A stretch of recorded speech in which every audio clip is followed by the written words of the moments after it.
So accounts receivables సంబంధించి మనము full configuration తెలుసుకున్నాం. అదేవిధంగా standard clearing, partial clearing, residual clearing ఎలా చేయాలనేది కూడా మీరు క్లియర్ గా తెలుసుకోవడం జరిగింది. సో టుడే వచ్చేసి cash discount, customer cash discount ఎలా చేయాలి, అకౌంట్స్ పేయబుల్ లో ఏ విధంగా అయితే చేస్తుంటారో అదే విధంగా దీనిలో కూడా అకౌంట్స్ రిసీవబుల్స్ లో కూడా సేమ్ టాపిక్స్ ఉంటాయి. ఓకే. సో దీంట్లో కూడా మనము కస్టమర్ క్యాష్ డిస్కౌంట్స్ ఏ విధంగా ఇవ్వాలి, దీన్ని ఏ విధంగా మనం ఎంటర్ చేసుకోవచ్చు అనేది కూడా క్లియర్ గా టుడే క్లాస్ లో డిస్కస్ చేద్దాం. ఓకే. మీకు అకౌంట్స్ పేయబుల్, అకౌంట్స్ రిసీవబుల్ లో పర్ఫెక్ట్ గా ఉన్నా చాలు. ఆల్మోస్ట్ వీటి మీద ఎక్కువ అడుగుతారు, ఏపీపీ మీద ఎక్కువగా అడుగుతారు. ఓకే.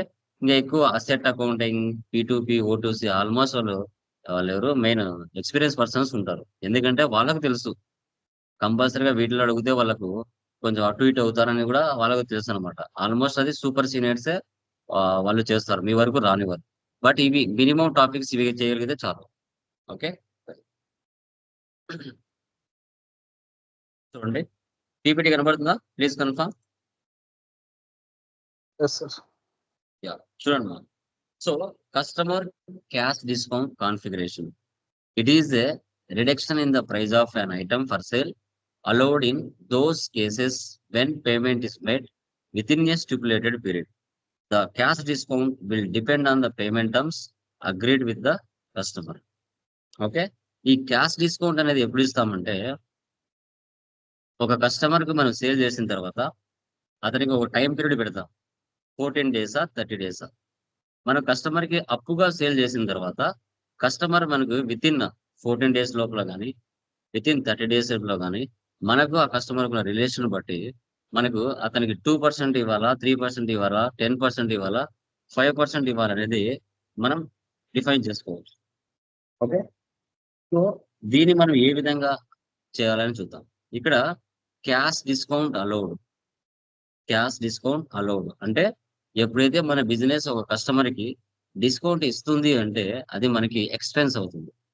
అదే మన బిజినెస్ కి డిస్కౌంట్ వస్తుంది అంటే అది మనకి ఇన్కమ్ అవుతుంది. ఇప్పుడు క్యాష్ డిస్కౌంట్ అలౌడ్ అనేది ఒక జిఎల్ ని మనం చేసుకోవాలి. వాటికి సంబంధించిన configuration steps: cash discount allowed GL creation FS00, cash discount allowed configuration OBXI, customer changes XD02, payment terms 0002, customer invoice posting FB70 or F-22, customer line item display FBL5N, customer payment F-28. So ఈ setup మనం ఏ విధంగా చేసుకోవాలి అనేది చూద్దాం. ఒకవేళ మీకు manual గా ఎంట్రీస్ చెప్పండి అని అడిగినప్పుడు, sale goods to Kalyan enterprises, customer invoice posting FB70లో customer account data to sales account అని తీద్దాం. అదే పేమెంట్ వచ్చేసి bank account debit, customer cash discount allowed debit to customer credit. Manual గా అడిగినప్పుడు ఇలా చెప్పగలగచ్చు, మాన్యువల్ ఎంట్రీస్. సో దీన్ని ఇప్పుడు మనం ఏ విధంగా ఎంట్రీస్ పాస్ చేయాలని చూద్దాం.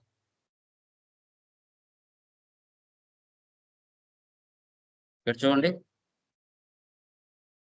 డిస్కౌంట్ గ్రాంటెడ్, డిస్కౌంట్ అలౌడ్, ఇది మనకి అడ్మినిస్ట్రేషన్ ఎక్స్పెన్స్ కిందకి వస్తుంది. So profit and loss. Okay. చూడండి 001 G001 ఎస్ఏబుల్కి వెళ్తున్నానండి.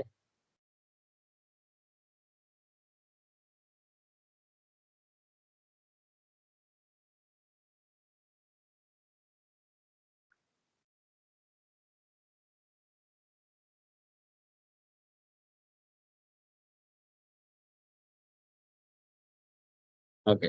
సో ఫస్ట్ వచ్చేసి మనకి FS00 వెళ్ళండి.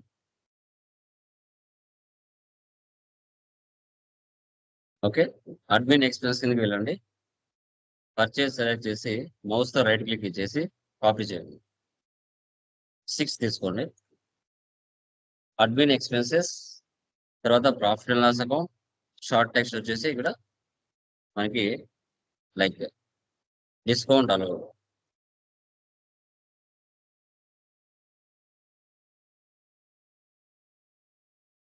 Control C copy, Control V paste.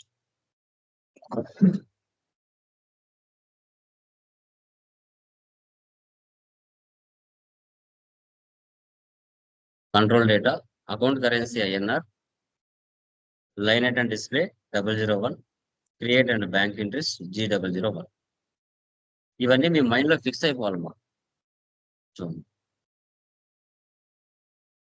Okay, save చేయండి. సో తర్వాత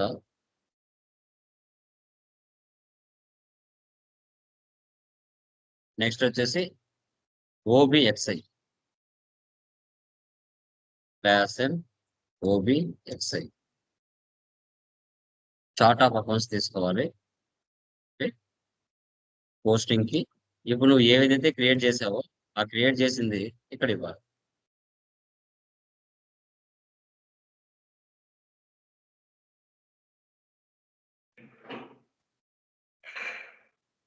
డిస్కౌంట్ అలౌడ్,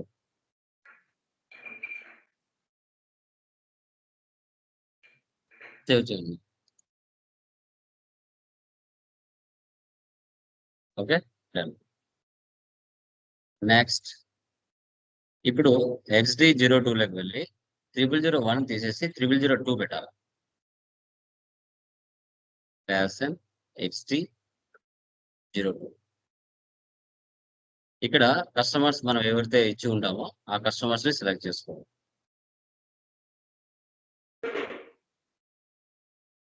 ఇక్కడ వరా ఐటీ సొల్యూషన్ సెలెక్ట్ చేసాం. ఎంటర్ ఇవ్వండి. Company code data, payment transactions, terms of payment అండి, టర్మ్స్ ఆఫ్ పేమెంట్. ఓకే, దీన్ని సెలెక్ట్ చేయండి. ఇక్కడ చూడండి చాలా ఉంటాయండి, ఇక్కడ చాలా ఉంటాయి. మీకు ఆ పర్సన్కి ఉన్న రిలేషన్ బట్టి మీరు తీసుకోవాల్సి వస్తుంది. ఇప్పుడు నేను ఇక్కడ 14 days ఉంది, 30 days ఉంది, మీరు ఇదైనా తీసుకోవచ్చు, ప్రాబ్లం లేదు. సేమ్ ఎంతమంది కస్టమర్స్ ఉంటే మీకు అంతమంది కస్టమర్స్ ని తీసుకోవచ్చు. Nirmala private limited,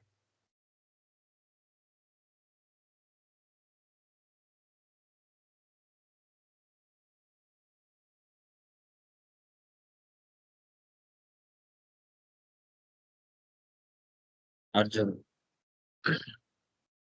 consumers.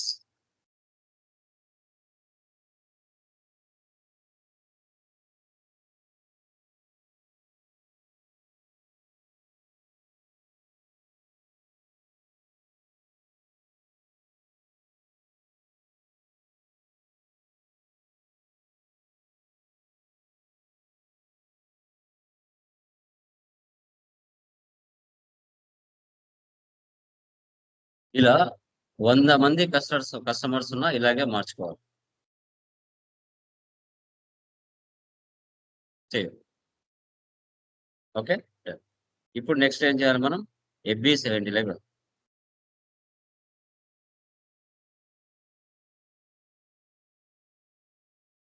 So మన కంపెనీ కోడ్ ఉందా లేదా అనేది చూసుకోవాలి.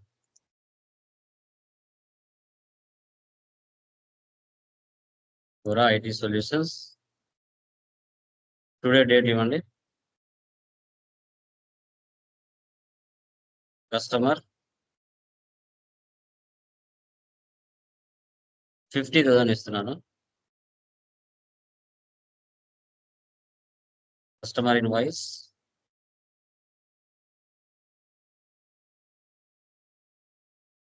సేల్స్ 50,000 ఎంటర్ ఇస్తున్నాను.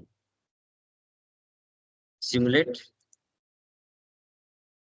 సో ఇక్కడ సేవ్ చేస్తున్నాను. Document 1008 was posted in company code. So ఇప్పుడు చూడాలంటే FB L5 లోకి వెళ్ళాలి. FB L5 పర్సన్ ని సెలెక్ట్ చేసుకోండి.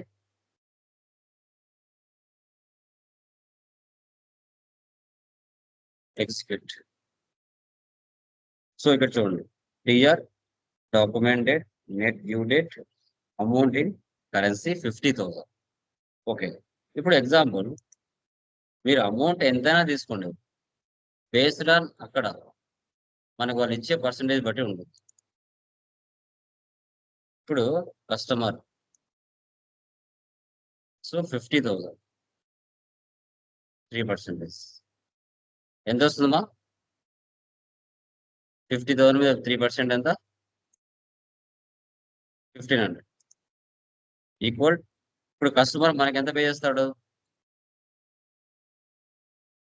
48,500. 48,500. ఒకవేళ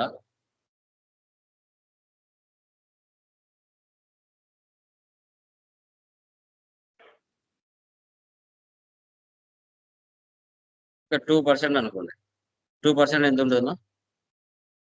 1,000 రూపీస్ ఉంటుంది. ఎంత పే చేయాలి? 49,000. ఒకవేళ 1 lakh అనుకోండి.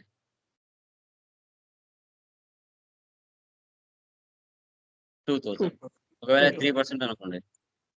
3,000. ఎంత పే చేయాల్సి వస్తుంది? 97,000. అంటే మన కస్టమర్ కు ఆ పర్సన్ కు ఉన్న రిలేషన్ బట్టి ఏదైనా పర్సంటేజ్ ఉంటాయేమో. అందరికి ఇవే పర్సంటేజ్ ఉంటాయని గ్యారెంటీ ఏం లేదు. ఓకే, అది కూడా ఓకే. అది వాళ్ళ దగ్గర ఎంత సరుకు తీసుకున్న దాన్ని బట్టి వాళ్ళ రిలేషన్ అనేది ఉంటుంది. ఓకే, సో ఇప్పుడు కస్టమర్ మనకి ఎంత పే చేస్తాడు? 50,000 పే చేస్తాడా? 48,500 పే చేస్తాడా? ఎంత పే చేస్తాడండి? 48,500 సార్. యా, అంటే 50,000 పే చేస్తారు. యా, చూడండి పోస్ట్ ఇన్కమింగ్ పేమెంట్స్.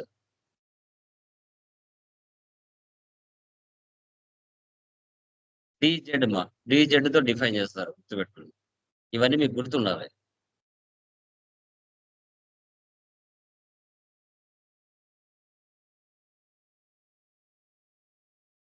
ఇక్కడ బ్యాంక్ అకౌంట్ తీసుకోవాలి.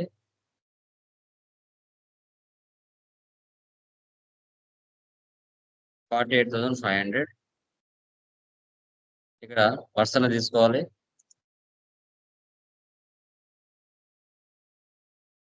Vara private limited. Process open items. So number of items 1, display from item 1, amount entered 48,500, assigned 50,000, not assigned 1,500. In gross amount 50,000, cash discount. Okay, ఇప్పుడు ఇక్కడ amount 1,500 match అవ్వట్లేదు.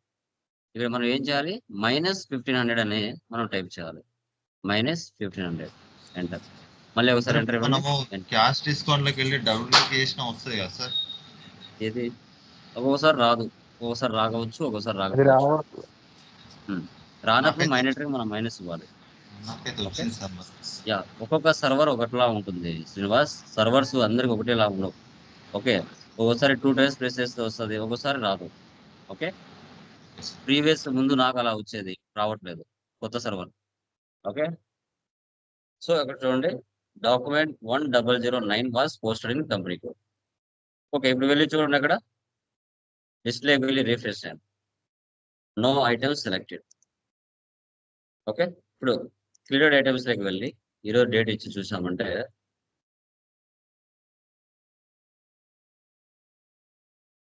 So ఇలా green tick పడిందంటే ఆ invoice clear అయింది అని అర్థం. ఓకే, 24. డిఆర్ అంటే కస్టమర్ ఇన్వాయిస్, డీజెడ్ అంటే కస్టమర్ పేమెంట్. ఈ విధంగా మనము ఎన్ని ఇన్వాయిస్లు అయినా మనం ఫేస్ చేయొచ్చు. ఇప్పుడు నేను 3% ఇచ్చాను కదా, ఇప్పుడు నేను 2% ఇస్తా. చూడండి, మళ్ళీ నేను ఎక్కడికి వెళ్తున్నా? XD02లోకి వెళ్ళి 3% కాకుండా నేను ఏం చేస్తానంటే 2% సెలెక్ట్ చేసుకుంటా. /n XD02.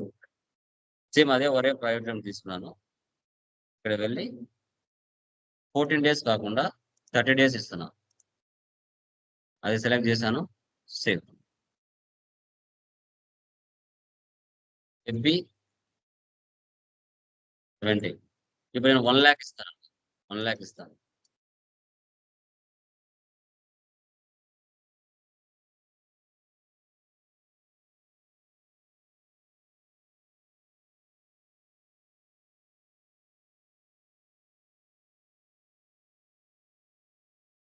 ఇప్పుడు ఎంత రిసీవ్ చేసుకుంటో చూడు.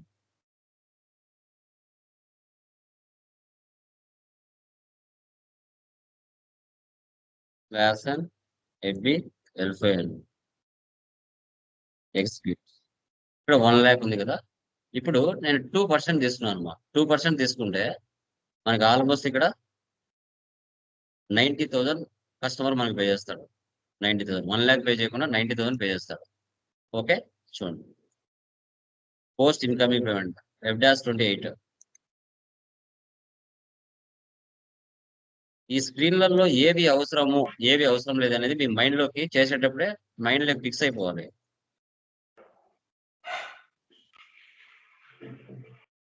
అప్పుడే మీకు సబ్జెక్ట్ వచ్చేస్తుంది. చూడు, నేను 2 times ప్రెస్ చేస్తాను, రావట్లేదు. అదే -2000 ఇస్తే మ్యాచ్ అయిపోయిందా? 0-0. ఒక్కోసారి వస్తుంది, ఒక్కోసారి రాదు. ఇప్పుడు వెళ్ళి చూడండి, లిస్ట్, రిఫ్రెష్.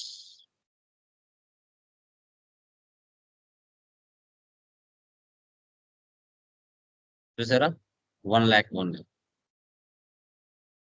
ఓకే, ఈ విధంగా మనం క్యాష్ డిస్కౌంట్స్ అనేది చేయాల్సి వస్తుంది. ఇది అకౌంట్స్ రిసీవబుల్స్ లో క్యాష్ డిస్కౌంట్ ఏ విధంగా చేయాలి అనేది మీరు చూసుకోవచ్చు. ఇప్పుడు నేను టాపిక్ ఇచ్చాను, మీరు టాపిక్ వైజ్ ఇప్పుడు నేను పీడిఎఫ్ ఇచ్చాను కదా, ఈ పీడిఎఫ్ పరంగా దీంట్లో ఏంటంటే అన్ని మిక్స్ అయి ఉంటాయి. దీంట్లో 4 టాపిక్స్ మిక్స్ అయి మీకు దీంట్లో ఉంటాయి. మీరేం చేయొచ్చు, మీరు సింగిల్ గానే చేసుకోవచ్చు. ఒక వర్డ్ ఓపెన్ చేసుకొని మీరు టాపిక్ వైజ్ గా మీరు చేసుకోవచ్చు. నోట్స్ ప్రిపేర్ చేసుకోవచ్చు, స్క్రీన్ షాట్ తీసుకోవడం, ప్రిపేర్ చేసుకోవడం. ఓకే, ఇప్పుడు ఫర్ ఎగ్జాంపుల్ ఇది ఉంది మనకి. ఓకే, ఇక్కడ వచ్చేసి స్క్రీన్ షాట్ తీసుకుంటారు, మీకు అర్థమయ్యే విధంగా పెట్టుకోవాలి అనుకున్నారు, ఈ విధంగా పెట్టుకున్నారు. Ctrl+C copy, Ctrl+V paste. Okay, so first ఏముంది, FS00 వెళ్ళి GL ని క్రియేషన్ చేసుకోవాలి. ఓకే, ఏం నీడ్ ఉందో అది చేసుకోండి. ఇలా ఇచ్చాడు కదా డిఫాల్ట్ గా, అలా లేకుండా నీకు స్టెప్ బై స్టెప్ నీకు అర్థమయ్యే విధంగా కావాలి అనుకుంటే నీకు అర్థమయ్యే విధంగా సెటప్ చేసుకో. నీ నోట్స్ నువ్వే తయారు చేసుకో, లేదంటే నోట్స్ రాసుకుంటావా, నోట్స్ రాసుకో. ఈ టర్మినాలజీ, వొకాబులరీ అని రాసుకోవాలా. ఇది రాసుకుంటేనే మీకు తెలుస్తుంది అనమాట. డిస్కౌంట్ అలౌడ్ చేసావు, అడ్మిన్ ఎక్స్పెన్స్, దీని స్క్రీన్ షాట్ తీసుకో.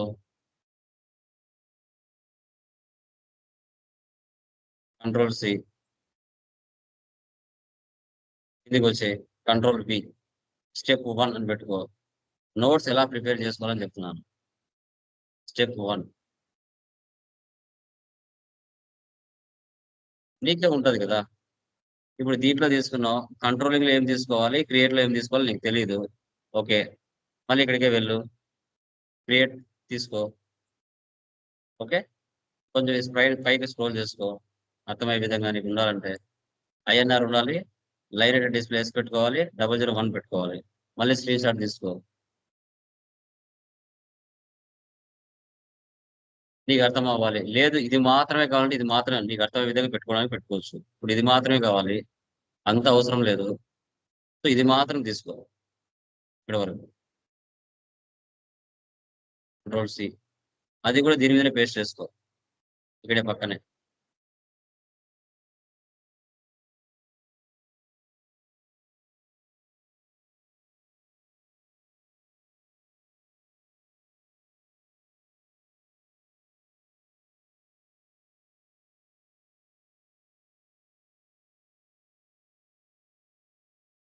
లేదంటే ఇది చాలు.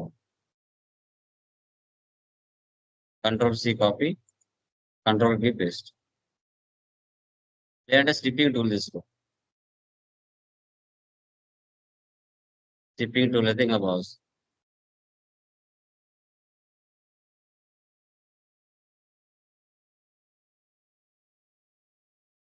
ఇది ఎక్కడైనా సేవ్ చేసుకొని డెస్క్టాప్ మీద సేవ్ చేసుకుంటావు, నీ చాయిస్.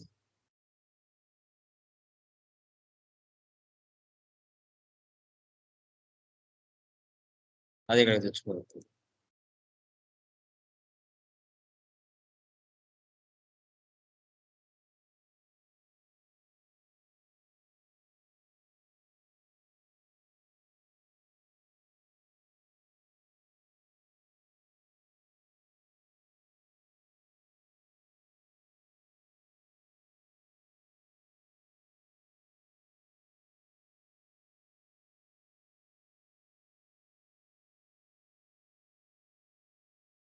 ఇక్కడ పేస్ట్ చేసుకో నీకు అర్థం అవ్వాలంటే.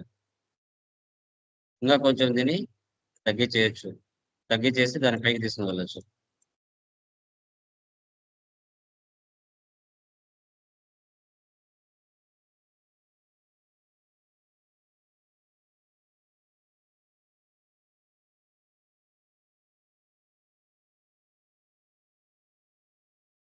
ఇక్కడ చూడండి,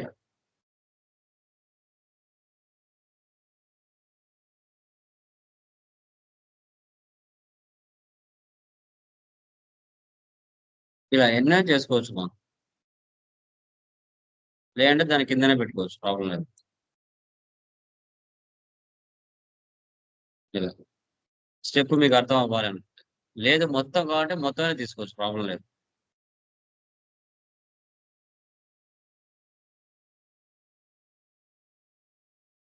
తర్వాత క్రియేట్ లెవెల్ ఆల్మోస్ట్ నీకు అర్థమైపోతుంది ఎలా అనేసి,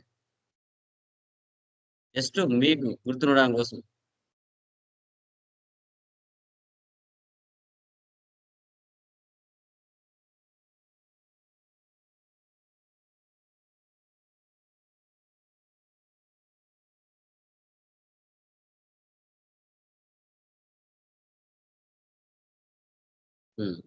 ఇలా మనం సైజ్ తగ్గించేసుకోవచ్చు,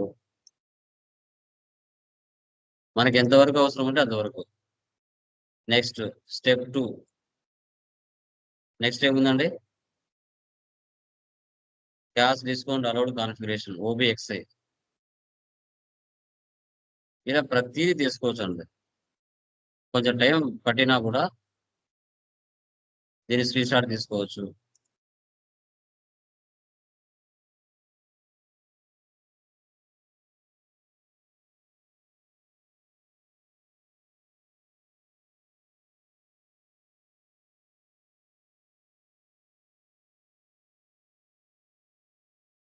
ఇలా నోట్స్ ప్రిపేర్ చేసుకోగలరా గైస్? అది రాసుకోండి కావాలంటే, తప్పలేదు. ఇలా చేసుకోగలరా నోట్స్? Okay sir. అంటే మీరు చేస్తున్నప్పుడు మీరు చేసుకున్నారనుకుంటే మీకు బాగా అర్థమవుతుంది. మీరు ఓన్ గా చేసుకోగలిగారంటే ఇంకా బాగా అర్థమవుతుంది సబ్జెక్ట్. ఎక్సెల్ షీట్ లో స్క్రీన్ షాట్స్ పెట్టేసుకుంటున్నాం సార్, ఎక్కడ రిక్వైర్మెంట్ ఉంటే అక్కడ. అంటే అటు టాపిక్ వైజ్ గా ఇప్పుడు నేను నోట్స్ ఇచ్చాననుకోండి, ఆ వొకాబులరీ టెర్మినాలజీ మీరు టైప్ చేయరు, రాయరు. ఎందుకంటే ఒక సబ్జెక్ట్ మనం నేర్చుకుంటున్నామంటే ఆ టెర్మినాలజీ వొకాబులరీ బై హ్యాండ్ తో ఒక్కసారైనా మనం రాయాలి, గుర్తుపెట్టుకోండి. ఎందుకంటే మనం చిన్నప్పుడు ABCలో 1 2 3 ఎలా అని రాస్తామో, ఒక కొత్త సబ్జెక్ట్ మనం నేర్చుకుంటున్నామంటే ఆ టెర్మినాలజీ, ఆ స్పెల్లింగ్ మిస్టేక్స్ ఇవన్నీ కంపల్సరీగా మనం ఒక్కసారైనా రాయాలి, అది గుర్తుపెట్టుకోండి. అది మీరు ఏదైనా నేర్చుకోండి, ఓకే. ఏ సబ్జెక్ట్ కి సంబంధించిన ఆ సబ్జెక్టు టెర్మినాలజీ, స్పెల్లింగ్ మిస్టేక్స్ లేకుండా నువ్వు కంపల్సరీగా నువ్వు ఆ సబ్జెక్ట్ నేర్చుకున్నప్పుడు ఉండాల్సిందే. ఉండకపోతే అది సబ్జెక్ట్ అవ్వదు. అక్కడికి వెళ్ళిన తర్వాత స్పెల్లింగ్ మిస్టేక్స్ రాశారంటే అది ఇంకా అవమానం అవుతుంది. ఓకే, చాలా మందికి స్పెల్లింగ్ మిస్టేక్స్ ఎక్కువ ఉంటాయి ఎవరైనా కూడా, కానీ అది కూడా అబ్జర్వ్ చేస్తారు మా, కనీసం ఇది కూడా రాదా అనే టైప్ లో బిహేవ్ చేస్తారు, గుర్తుపెట్టుకోండి. ఓకేనా? ఓకేనా guys? Yes, sir. Okay sir. So tomorrow accounts receivable complete అవుతుందమ్మా. టుమారో కస్టమర్ డౌన్ పేమెంట్ చెప్పేసి అది అయిపోతుంది. ఎట్లా మన్నాడు లీవ్ కావాలా మహాశివరాత్రికి?